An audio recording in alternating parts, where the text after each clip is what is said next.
Well, good morning, YC. How are you guys? Awesome.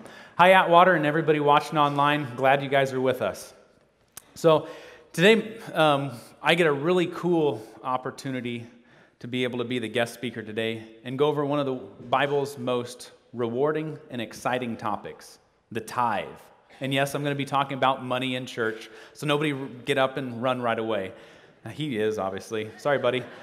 So what we're going to be talking about is really the principles behind the tithe. Why is the tithe so important? It's really not about the money. It has more to do with the attitude that is behind the tithe that we're giving. So if we could, before I open up, why don't I open up with some prayer? Could bow your heads with me. Lord, thank you so much for this opportunity to just be able to worship you, to be able to dig into your word and learn what you want us to learn, to be able to apply these things in our daily lives so that we can influence the kingdom for you, your kingdom, with the resources that you blessed us with. Open our ears, Lord, for each one of us to hear the message that you want us to hear. Thank you so much. Amen. So I'm Silas Rossow, and a little bit of background on who I am. I've been coming to YC for the last 8 years. I'm part of the council, which is kind of the group of elders that provide direction for the church. Part of the stretch, the summer stretch for, it's kind of a weekly program that we do during the summer. And a little bit, I'll explain a lot more of the stretch program and really how it's changed my life. And also, some of you guys might recognize me as the Dave Ramsey guy, the guy that teaches the financial peace classes about how to manage your money, how to look at your finances through God's eyes. I've gone through that class 7 times, and every single time that I go through that class, I learned something completely new. And it's one of those things, it's like, it's a refresher course, but God opens your eyes to see more and more every single time. And it's actually been a lot of fun. There's other classes that are added on to that, and there's a lot of other ones that I'll talk about a little bit later in the service to kind of get to apply what we're learning here. So a little bit about where I'm from. I grew up in Dos Palace. I grew up in a Christian home, had parents that really provided a good structure for me, taught me how to serve, but then I went away to college. And as most of you know, that's college. To put it simply, I didn't tithe. I didn't spend much time going to church, really drifted away from the principles that my parents had taught me, and then came back, once I graduated, came back to Chowchilla and had an awesome job, a job that I had a lot of time that I had to put into it, but it was a job that really consumed me, and I barely had time to get into trouble. But I did have enough time to meet an awesome woman, and my family, you'll see behind me, that's my wife Julie, Maggie, Dylan, Abby, and it's really been a fun experience to have this family. And one of these realizations, I know we have a lot of parents in here, but when you have kids and you hold that kid, you kind of look at them and it's like, wow, I'm responsible for them. And for me, that moment came where it's like, I'm not the world's greatest husband. I was a horrible husband. I was always trying to serve myself instead of my wife. I was looking at this little being, it's like, man, how am I supposed to be a dad? Raising this little one to be able to worship Christ, to be able to know what are the important things in life. And so it took me to the second kid to actually figure out how to make this, or actually how to improve my leadership skills.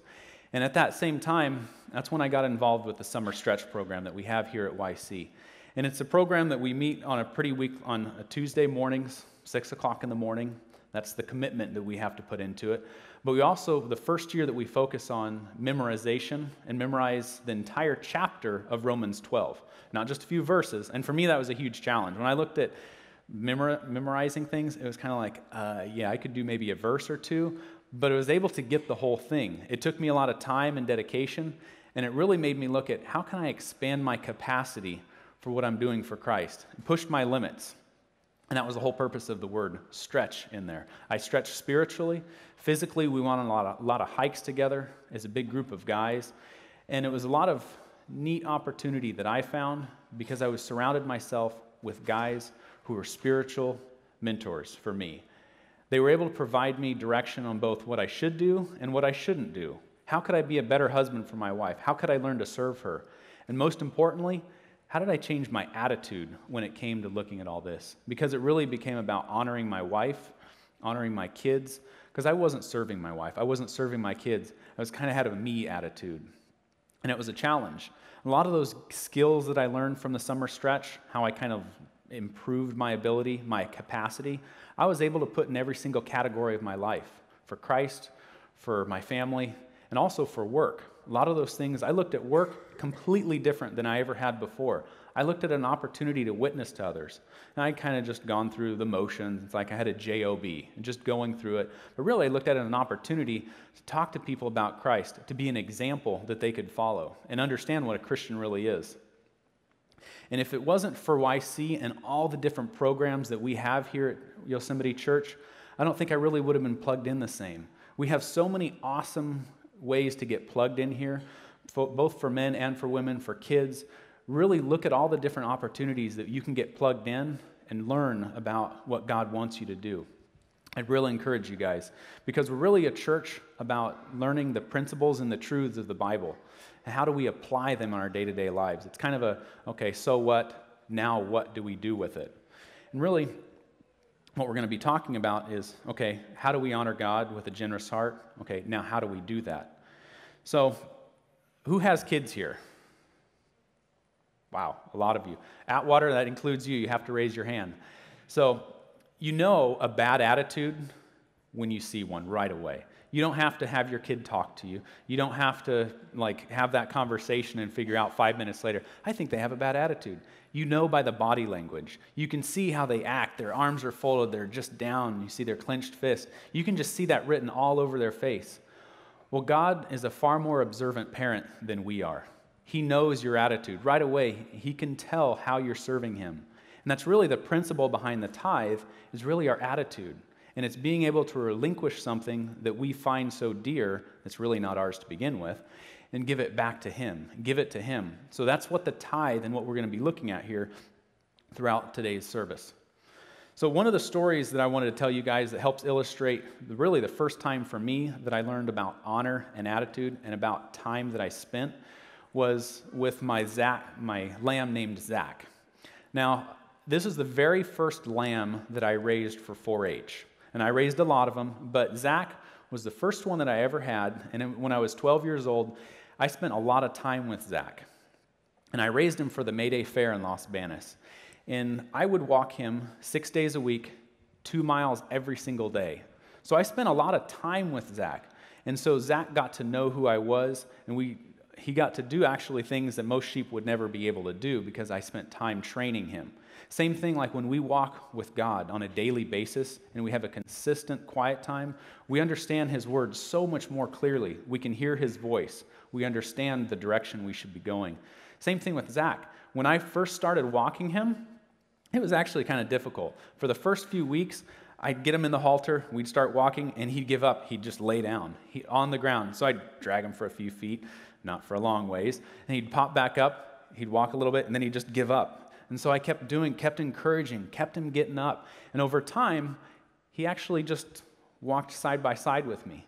And so if you think about it, I was his shepherd. He walked side by side with me because he was spending so much time, he got comfortable with me. He knew what I wanted him to do, and he started doing it. Another cool thing about Zach was because I spent so much time, I actually trained him like a dog. I could whistle or say his name, and he'd actually come running to me. Came in quite handy quite a few times because as we were walking, he'd get out of the halter or he'd just take off, and he'd see some green grass. He'd get distracted, and so he'd go off. All I had to do is whistle and say his name. He'd perk up, and he'd come running right back to me. It was kind of a fun trick to show other people because it's like, who can train a lamb to come to you like a dog? A cat can't even do that. So he knew my voice. We spent a lot of time together. And one of the coolest things is when I took him to the fair in Los Banos, there's hundreds of animals. It's just absolutely chaotic. And you can tell by the animal's body language, they're tense. They're not comfortable there. There's just so much chaos that he's looking, most of the time he was always looking for me. All I had to do was whistle or say his name, and instantly his head would pop up, and he knew where I was, and he would be comforted. Right away, you could just see kind of relax. And so that picture, the other picture of him, that's the last time I had Zach, got to be with him before I sent him off to the sale. But when I sold him, it was fun because I'd learned so much from him. And yes, I did tithe off the proceeds, but then I got a bike right afterwards, so it made it fine. So I wasn't too disappointed. But I learned so much through the ability to spend time with someone, to be able to train them, and actually learn how to honor them. And Zach, really, the only thing that he had, his only talent that he honored me with, was his loyalty and that the time that we spent. We as humans have so much to offer God. We've got time, talent, and the treasure that we all produce, that we make. So the question I ask is, how do we honor God with what he's blessed us with? And really, we often have this challenge where we think that, okay, this is our stuff. I worked really hard for this, or I'm entitled to this, or I deserve that. Well, in reality, none of this is ours. In Psalms 24:1, it says, "The earth is the Lord's, and the fullness thereof, the world and those who dwell therein." Kind of clear, it says that everything is God's. Same thing with Genesis 1:1. In the beginning, God created all of this. We didn't create anything. Although we like to think we work really hard and we can make things and therefore we did it, in reality, it's not even close. And with this challenge of money that we're always working hard for, the Bible and Jesus, when Jesus talks about a lot of the parables, roughly 40% of them talk about money. There's over 2,000 verses in the Bible that talk about money. Second place is really faith and love, and that's only about 500. So you think about it, God knew we were going to have a challenge with this thing called money and possessions and wealth, because he knew that he'd have to compete with that as far as worship, because we love worshiping things, don't we? You think about materialism, how many things we're surrounded with. We love stuff. Well, God wants to be loved, obviously, way more than that.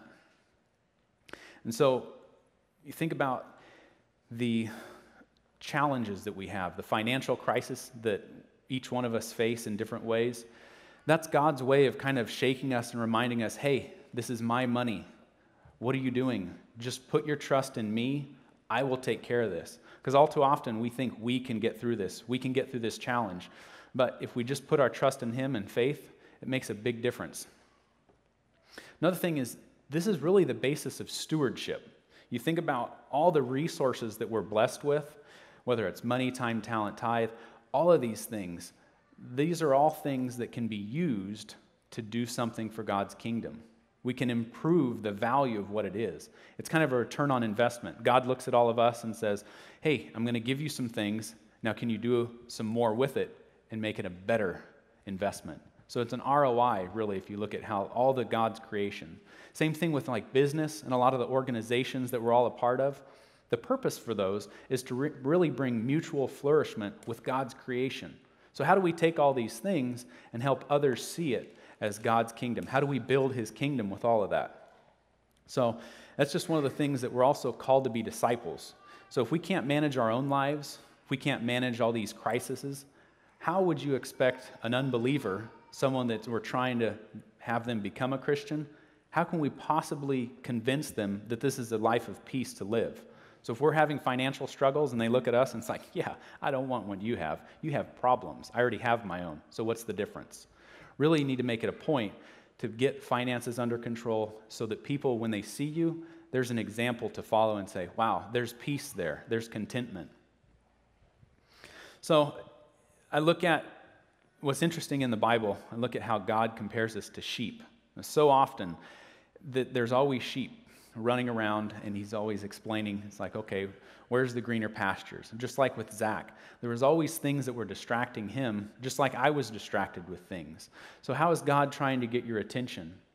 How are we supposed to use what he's provided us to bring others to his kingdom and build it up? Zach only had his time and talent and tithes, but we've got so much more. So one of the nice things is knowing that the Bible has all these answers. And there's a really good story in the beginning of Genesis 14 that talks about two huge decisions that Abram has to make. Now, Abram is really Abraham. This is before he had the covenant with God. So essentially, he has Abram is little daddy, Abraham is big daddy, father of all the nations. So that's the easy way to remember this. So in this story, he's faced with a lot of different decisions because of the success that he's had in a challenge. So there's really 3 points that I want you guys to really pick out of this story. The first one is be ready to listen for God's direction. Make sure that we're spending time with God to make sure that we understand what mission he will be calling us to. Because if we're never spending any time with him, but maybe once a week, that's not good enough. There has to be more involvement in his word, understanding what he wants you to do. Second thing really want to look at is when we face these challenges, make sure your heart is in the right place. Because I'll be completely honest with you, when you get through that challenge, and most all the time we do get through a challenge, how do we want to celebrate? When we have that victory, who do we think is responsible for that victory? Ourselves or God?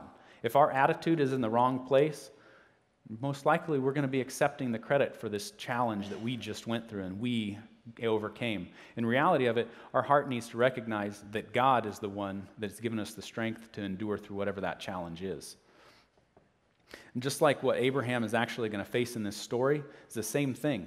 He's got two awesome options. He doesn't choose one, or he doesn't choose both of them at the same time. It's very clear where his heart is aligned.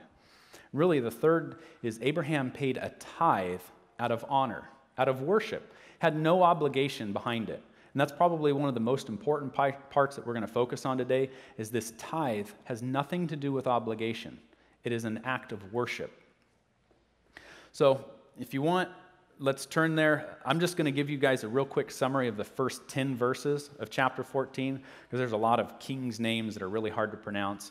But essentially give you a summary is there's 4 kings in the north, and one of the kings is named King Chedorlaomer. And there are 5 kingdoms of the south that are paying tribute to this one king. Well, after 12 years, they stop. So in this 13th year, they decide, you know what? We're not going to pay any more tribute to this king of the north, King Chedorlaomer. So in year 14, King Chedorlaomer kind of gets annoyed. So he actually gets some other forces of the north. And so there's 4 kings total that come down and pretty much pillage the 5 kingdoms of the south because they stopped paying tribute. And so Abram, there's some things that'll go on that'll bring him into the story, but let me start reading and kind of this will explain where it's going. So the 4 kings seized all the goods of Sodom and Gomorrah and all their food. Then they went away. They also carried off Abram's nephew Lot and his possessions, since he was living in Sodom. Now, I'll give you a little bit of background here. Lot is Abram's nephew, and where they were before, they were in a land that could not support both of their families, both of their huge amounts of livestock, because they were huge livestock owners.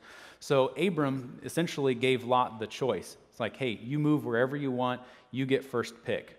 Well, Lot decided, hey, I want to go to Sodom. That's the place I want to be. Well, looking at Genesis 13:13, Sodom was a wicked place.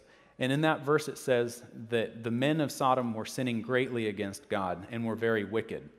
That was a place that was not good to go, but Lot chose to go there on his own will. So in verse 13 it says, one who had escaped came and reported this to Abram the Hebrew. Now Abram was living near the great trees of Mamre the Amorite, a brother of Eshcol and Aner, all of whom were allied with Abram. When Abram heard of this, that his relative had been taken captive, he called out the 318 trained men born in his household and went in pursuit as far as Dan. Now the awesome thing to think about is he has 318 soldiers that are in his household. So you think of the size. If you've got that much livestock, you've got 318 armed guards, paid guys to take care of your animals. That says you're someone. You have got a tremendous amount of wealth there and a lot of soldiers. But he had them at his disposal. But also the other thing to point out here is when he heard of this, that Lot had been taken captive, right away he went and got everybody and said, hey, we're going to take care of this mission.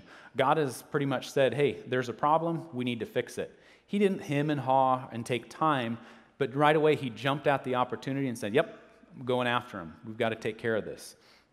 The other thing is, from where they were to pursue where Lot had gone was 125 miles. So if you guys see on the map, it's up here, that red line is kind of the path of where the 4 kings came down, pretty much pillaging the cities that didn't pay. And then the green line is what Abram had to go after Lot and rescue him. That was 125 miles. Now, you think about it, 125 miles, not that big of a deal. I drive that in the morning. But think about it on foot.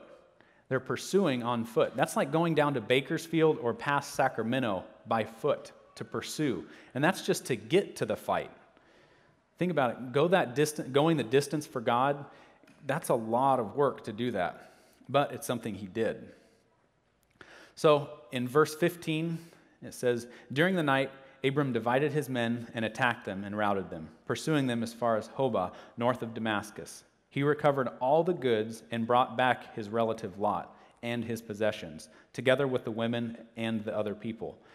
Now you can imagine Abram's force, the 318 guys and a few others to help, against 4 massive Mesopotamian armies.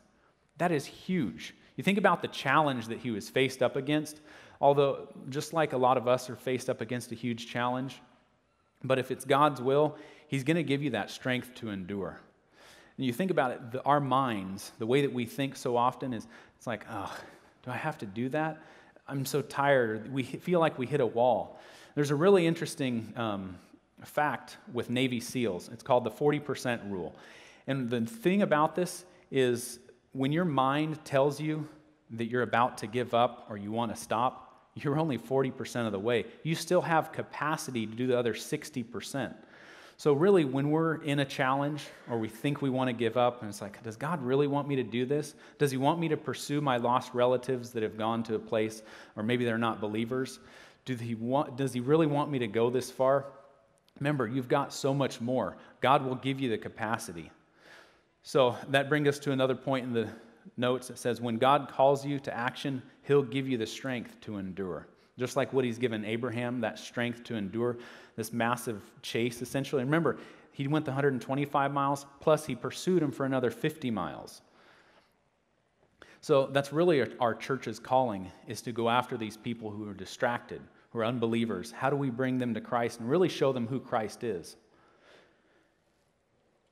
So jumping into verse 18, it says, after Abram returned from defeating Kedorlaomer and the kings that allied with him, the king of Sodom came out to meet him in the valley of Shaveh, that is, the king's valley. Then Melchizedek, king of Salem, brought out bread and wine. He was priest of God Most High, and he blessed Abram, saying, blessed be Abram by God Most High, creator of heaven and earth. And blessed be God Most High, who delivered your enemies into your hand. Then Abram gave him 1/10 of everything. So this is the first time in the Bible that the tithe, or the 10% of anything, is ever mentioned. And what's amazing about this is right away, he's blessed by Melchizedek, who's the high priest for God. In the Old Covenant, the Old Testament, they had to have a priest, essentially, that go-between. And so Melchizedek is pretty much blessing him, and then Abram gives him this 10th. The wealth of 2 cities. Can you imagine the wealth of both Merced and Atwater combined? And you're just giving 10% of that to God right off the top? Not even trying to negotiate or barter with him. And the crazy thing is Melchizedek, this high priest, he had no skin in the game for this war that was going on. His city wasn't pillaged, and he wasn't even part of the rescue party. But this was an act of worship that Abram was giving him 10%, an act of honor. And nowhere does it say that he had to give him. And the most important part of this whole story right here is this tithe was 400 years before the law of Moses. So when we talk about the law being in the Old Covenant and the law being established then, this is 400 years before Moses ever had the 10 Commandments and all the other laws that were on top of that. And there's another story in the Bible with Jacob making a covenant with God saying, I'll give you 10% or I'll give you a tithe of everything that you give me. That's in, I believe, Genesis 28. So there's 2 major acts of worship with the tithe in the Bible before it ever becomes law. So often we look at the law and we kind of turn it into something that we have to do. And that's really what happens to a lot of us with the tithe, is we just look at it like we have to do it. Well, no, this is really an act of worship. Where is your heart with the tithe? What are the things that are so important to you that you're willing to give up to God and let him have control of it? So, getting to this Melchizedek character, and why did he give it to him? There's really part that I'm going to set up here that has to do with contrasting between these two kings. And it's pretty significant because it's a challenge that we all face in the same way. So if you turn to Hebrews 7, verses 1 through 3, it says, "This Melchizedek was king of Salem and priest of God Most High. He met Abraham returning from the defeat of the kings and blessed him. And Abraham gave him a tenth of everything. First, the name Melchizedek means king of righteousness. Then also, king of Salem means king of peace, without father or mother, without genealogy, without beginning of days or end of life, resembling the Son of God. He remains a priest forever." Now, this is a whole nother sermon series that we could go off on, but I'm not going to do that right now. The point of this story, to show you how important that this character Melchizedek is the author of Hebrews is explaining to the New Testament, the people of the New Testament, is that Jesus Christ is our great Melchizedek. Because the people of the Old Testament, Melchizedek was the highest order of priest. He was greater than Aaron. He was greater than all the Levites. He was greater than the Abraham. He was at the top. And for someone to give a tithe to the highest of high is pretty significant. Now you look, and what he's doing in Hebrews is explaining that Jesus Christ is the person that we're honoring. He is our king and priest. And he is to be humbly acknowledged by everyone as our king and priest. And not only the tithe of all, but all we have must be given up to him. So not just 10% of income, but really our time, talents, and tithes. The New Testament talks a lot more about giving than the Old Testament does. And we'll get to that here in a few minutes. So what's awesome about King Melchizedek in this story is he is this foundation of peace. This righteousness is just really the foundation of peace. Because where Melchizedek was in the king of Salem, that was kind of surrounded with just evil, wicked cities. On one side he had Canaanites, the other side he had Sodom. And so he's like this island of righteousness. And is surrounded really with a pagan society. And that's even where Abram came out of, was a pagan society. He wasn't a righteous man to begin with, but God made him. So if you could, let's go to verse 22 and read, and keep in mind this part right here, this is the king of Sodom that's going to be talking to Abram, kind of negotiating. And it says, "Give me the people and keep the goods for yourself." But Abram said to the king of Sodom, "I have raised my hand to the Lord God Most High, creator of heaven and earth, and have taken an oath that I will accept nothing belonging to you, not even a thread or a thong of a sandal, so that you will never be able to say, 'I made Abram rich.' I will accept nothing but what my men have eaten and the share that belongs to the men who went with me, to Aner, Eshcol, and Mamre. Let them have their share." So you can see Abram's pretty clear on saying, I don't want to have anything to do with you. He's a king known for being wicked of Sodom. He's really drawing the sand in the line, and it's like, nope, I don't even want a thread or a sandal strap. That's like the wealth of two cities. Someone's trying to give you the wealth of two cities. Tremendous amount of just possessions, money, but yet he's willing to say, nope, I've tithed to God, take it all back. He doesn't want that indebtedness of what the king of Sodom would actually kind of hang over him. Think about it, how we feel like we're indebted to something. He didn't want that feeling at all. He wanted all of his time and resources to be able to be devoted to God, not have to pay tribute or have to ask for a favor in the future with the king of Sodom, where he'd say, hey, remember all the wealth I gave you? Well, I'm going to need you to do something. Because really that could ultimately have distracted Abram in the future and not have been able to do God's work. So when we look at this example where we've got Abram looking at, okay, King Melchizedek and then the king of Sodom, there's a good and evil here. And in Matthew 6:24, it reads, "No one can serve two masters. Either you will hate one and love the other, or you'll be devoted to one and despise the other. You cannot serve both God and money." So Abram really has this dilemma right in front of him. There's God, and then there's money. He knows that he can't tithe 10% and worship all his possessions and really take that as materialism. But when you understand how to use, or when you serve God, you'll understand how to use his money. It really has everything to do about attitude right here. And so comparing and contrasting these two kings and the kingdoms that they have is pretty amazing. If you translate the king of Sodom's name, it's actually King Bera, B-E-A-R, or B-E-R-A. Actually translates into gift or son of evil. So it's kind of interesting. You also have then the king of Melchizedek, king of righteousness. So you've got bad and good. Sodom being known for its wickedness, Salem being known for being peaceful. And you've just got polar opposites. So there is a defining moment for Abraham here. And really, the cool part about this is if we were to continue on to chapter 15 in Genesis, chapter 15 is really where Abram and God make that covenant. Because Abraham made the right choice here, God was like, hey, you know what? You're someone I can build some nations off of. And if you look at the very first verse in 15, God's actually saying, I am your reward. That's the cool thing is like, because God knew where his heart was, he was willing to make that covenant to build nations among that one man. So where do you guys think Abram's heart really was? Where was it lying? Because obviously he honored God with an extremely generous heart.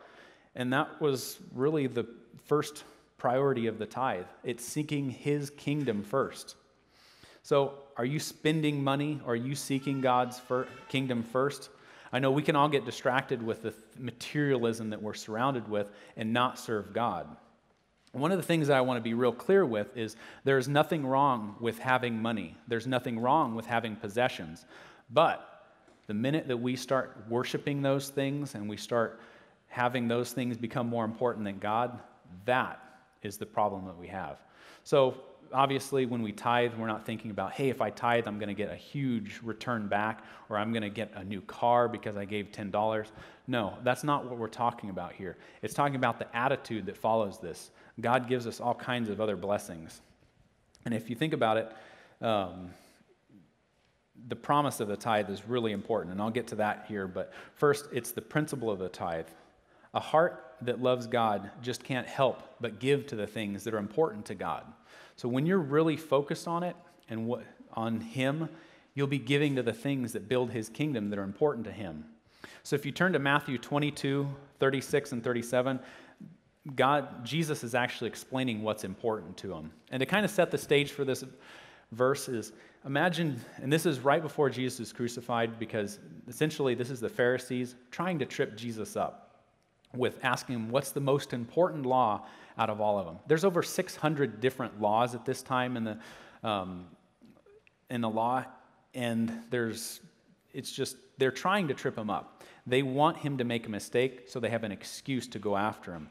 But the beautiful thing here is he answers it so clearly of what's important to him. What's important out of all these laws? And it says, "Teacher, what is the greatest commandment in the law?"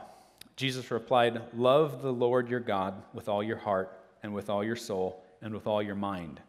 So it's pretty clear that it's not just the money that he wants. He wants all of you. And really, you look at the Old Testament way of looking at the tithe, where all they had to do was give 10% roughly, versus the New Testament, there is so much more that's required out of us because it's our mind, our body, our soul. We're giving it all to God because really it is all His to begin with. So it's really important to understand that we have to not just give a tithe, but we're giving the attitude that really is behind the tithe and really is much greater than the tithe. If you guys really want to dig into it a lot, in the book of Malachi, in both 2nd and 3rd chapter, it talks in great detail about how important the attitude is behind the tithe. At one point in time, I believe it's in the 2nd chapter, God tells them, I just want somebody to close the doors of the temple because I'm tired of you guys bringing me this junk for sacrifices. Stop. He's like, your attitude is more important than the things you bring me. God is pretty clear when he's talking about the tithe and the sacrifices in the Old Testament because he's sick of the just junk that they're bringing him. It's not the first fruits. It's sick animals. It's stuff that they didn't want. They're just giving it to him. So he's making it very clear, I want the best stuff. And not because God wants the best stuff, but if we're willing to give our best to him, that really is an act of that honoring heart, being generous to God. It's like, hey, God, this is really important to me, but to give it to you is even more important. So that brings us to the promise of the tithe. And this is really the coolest part. So if you turn to Malachi 3:10, it says, "Bring the whole tithe to the storehouse, that there may be food in my house. Test me in this, says the Lord Almighty, and see if I will not throw open the floodgates of heaven and pour out so much blessings that there will not be enough room to store it." That's pretty significant in a few different ways. Think about it. This is the only time in the entire Bible God tells us to test him. Now, those of you who have raised your hand that said you have kids, when you tell your kids a line, it's like, okay, don't cross this, or don't touch that, don't do that. Our kids are testing us. Not that we're asking them to, but we're testing them. What do you think the kid always does every single time? They jump over the line. They touch it. They do what they're not supposed to. Well, in this case, God's telling us, test me. See what's going to happen. If you do something that's important by tithing or giving something to God, whether it's time, talent, or treasure, God's going to reward you for that. Now, I'm not talking about him giving you all kinds of financial rewards, like, oh, cool, I'm going to be rich if I give him a little bit. If it's God's will, he's going to do that. But he's not going to give you a blessing that's going to destroy you. These are really blessings about spiritual blessings. What are you going to be doing with these spiritual blessings, or even other blessings that you can really build his kingdom upon? Because you've already signified, hey, I'm interested in being a good money manager for you. I'm willing to do this, so I'm going to improve the return on investment. Because remember, this is God's to begin with. It's not ours. So this abundance, for me, I always think about, okay, having enough, where is that? Well, if God's telling us that he's going to give us so much that we don't even know what to do with it, we won't even know like how to store this stuff, that's pretty significant. That goes beyond our minds of what he's actually capable of. So it kind of begs the question, it's like, okay, how are you taking what God has given you and bringing his kingdom further? That's really the principle of stewardship. Because remember, stewardship has nothing to do with ownership. Stewardship is an act of responsibility. You have to report to the one who owns it. So with stewardship, what we're doing with what God has blessed us with, we're accountable to God. Because remember, God is the owner. He created the heavens and the earth. He created all of this. So therefore, we need to be stewards and report to him and let him know what we're doing. Obviously, he can see it. But we have to be very intentional with what we're doing with this. And those of us who have kids, even if we don't have kids, we have people that we're influencing. Pastor Matt talked a lot about influence over the last few weeks. These are really important aspects because what are the people in your sphere of influence that you're influencing? For me and for a lot of us out there, we have children. And do we want to influence them in the right direction with money and understanding God's purpose for money? Or do we want the world to actually do that? Because the world's really good at influencing with marketing, with all the advertising. You look at how they market things to kids, shiny, bright, colorful, all these things, it gets their attention right away. So they're already starting to spend their money in things that might be distracting, materialism. So we've got to make sure as parents, as mentors, even if it's nieces, nephews, grandkids, it is our job to make sure that we are communicating what's important to our children through the things that we're doing. Talk to your kids about money. Don't let the world talk to them about money, because you know what direction the world's going to take them. And it's not going to be the direction that you want. We have to be strategic with this. We can't just let things happen. And it says pretty clearly in 1 Corinthians 16:2 how to be strategic. It says, on the first day of every week, each one of you should set aside a sum of money in keeping with your income, saving it up, so that when I come, no collections will have to be made. Now, to put this in the context, this is Paul talking to the church of Corinth. And so what Paul is referring to here is every time the apostles come, because they're witnessing to other cities, they need to have all this ready to go to where they can help support other churches being started. And so there's 4 main principles of this verse. And it's give regular. Don't do this out of compulsion. Don't feel like, oh, I got to give. I just got to give $5 right here or $2 right now. This has to be strategic. Give regularly. Give individually. And also give methodically. What is it that you want your resources to be able to build in the kingdom? Think about that, because when you start thinking about all these things and start having your mind think about, hey, how can I further the kingdom? That's pretty clear that your heart is focused on His desires, not yours. And the other one is give proportionately. That's a really important part to look at. It says, in keeping with your income. So if God's blessed you with a lot, great. Then you can give a lot. Or if you don't have a lot, then don't give a lot. But keep in proportion with your income. And one of the things that I think is really important is, as a church, how do we understand God's money? How to use that? And I think one of those vehicles, that mechanism that I think is most important, is really looking at these financial classes. So like Financial Peace University, the Dave Ramsey class, even Crown Financial, the Money Life. These are some really good classes for us to get involved in. So I want to challenge everyone to get involved in that. Whether you're debt-free, whether you have a little bit or a lot of debt, there's principles in here that talk about how to deal with God's money. And it's really important because if we're not doing that, remember, other people who aren't Christians who observe us, who we're examples for, they look at us and it's like, why would I want to have what you have? And these are all going to point you in the direction that God wants you to be. So really the application that I want you guys to do for this next week is think about getting involved in a financial peace class. The church here offers them 4 times a year, so every quarter, and we're actually getting ready to start up another round of financial peace classes here. And they're always going on. It's really important to get involved in that. But I really want you guys to pray and ask God, does He want you to give a little, give a lot? Because really, this keeps with honoring God through a generous heart. If you feel like you can give a little, great. If you feel like you can give 10%, awesome. If you feel like you can give more than that, great. But really, where's your attitude behind that? I'm not trying to tell you how to give.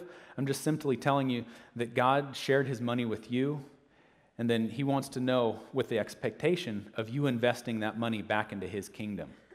So these are things that I have learned a lot about. I love learning about this stuff.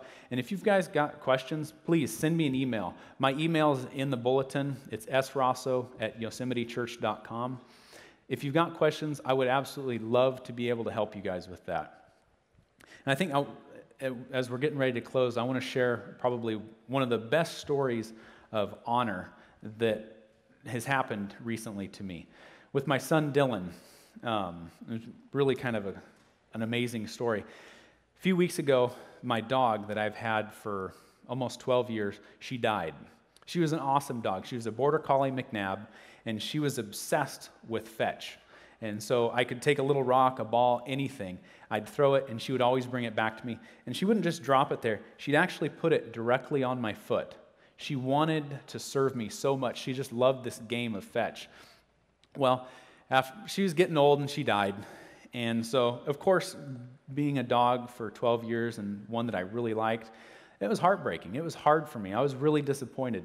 And my son, Dylan, he's 8 years old, he'd had a goat. And so for the last few years, he'd had this goat. It's his prized goat. He loves this thing. He'd actually got it at the Chowchilla Fair a few years ago at one of the barnyard scrambles. And he's so proud of it. He loves this thing. You ask him anything about Fluffy, the goat, and he's just loves this thing. Well, I was pretty sad when my dog had died, and he comes up to me real quietly, didn't want mommy or the girls to hear, and he says, "Daddy, do you want my goat?" Because he knew how important that dog was to me, but yet he was willing to sacrifice and give up his own goat just to make me happy. So what are you willing to sacrifice and give to God to make Him happy? So I want you guys to think the vision casting. As a church, what can we do to really build the city of Merced, the county of Merced? How can we be this light in this community? How can we fill our community with growing disciples? How can we be able to mentor the next generation? It takes resources. It takes your time. It takes your talents. We need people to be involved with all of this. And it takes financial resources as well to be able to reach all of these. So I really want you guys to pray about this and think about it. So in closing, the last verse I want you guys to think about is 1 Peter 4:10. It's not going to be up there, but let me read it to you guys. Each one of you should use whatever gift you have received to serve others as faithful stewards of God's grace in its various forms. So if you could bow your heads with me, and I'll close. Lord, thank you so much for this day, for the opportunity just to be in your house to worship you. And thank you, Lord, for just this message, for all the things that you have in the Bible that we can constantly dig into and learn. Pray, Lord, that throughout this week we'll be able to think about ways that we can honor you with a generous heart, be able to think about how we can help others see who you are through the things you've blessed us with. In your name, amen. Thank you guys so much. We'll see you guys. Thanks, Atwater. Thanks online.